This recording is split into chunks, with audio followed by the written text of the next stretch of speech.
Today we're looking at the fifth story in a series called The Path of Life. In this first story we learned about the directions of life, and here in the Word of God we find all of the answers to life's most important questions. In our second story we learned about the designer of life.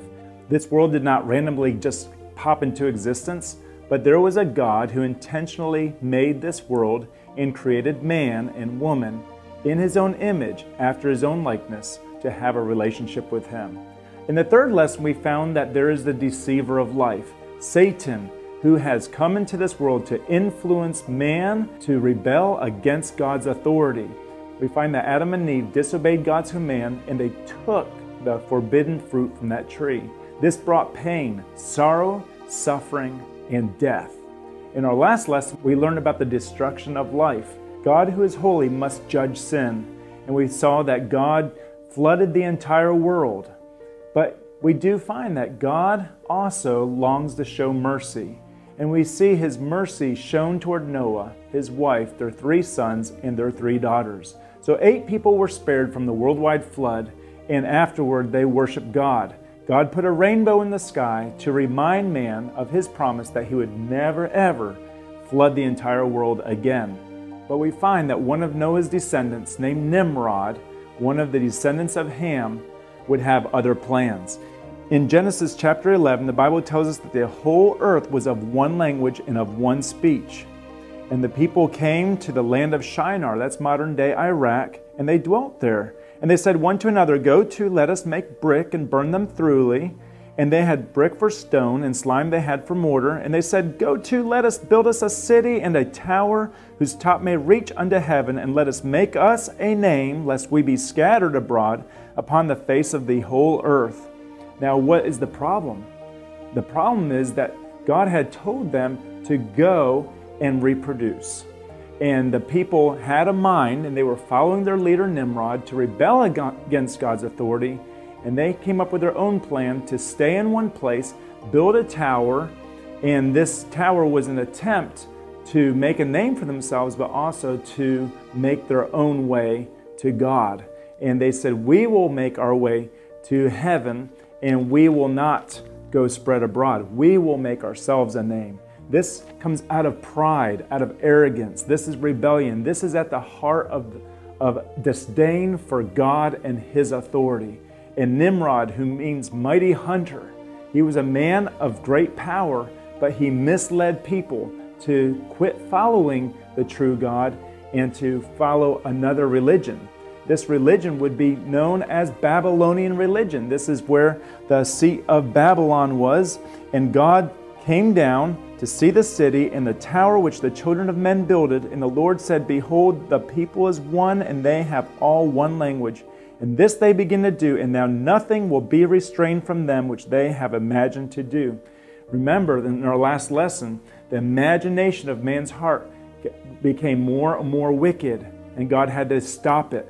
And now we see that man again is drifting farther and farther from God, and to stop man from continuing to move in his arrogant way against God, He confounded the languages, He confused their languages, and with the mixed languages, people began to forcibly migrate and to spread throughout the earth. So we see that God scattered them, and in verse 9 of Genesis 11, the Bible reads, "Therefore is the name of it called Babel, because the Lord did there confound the language of all the earth. And from thence did the Lord scatter them abroad upon the face of all the earth." So we see that God should have and could have destroyed all the people again, but in His mercy, He chose to confound the languages, to make multiple languages so that people would scatter throughout the earth. And this is the reason today, if you go to various countries, even just throughout major cities here in America, you will find that there are hundreds of different languages being spoken throughout the world. And there is beauty in this, but we see that God is the one who originated languages.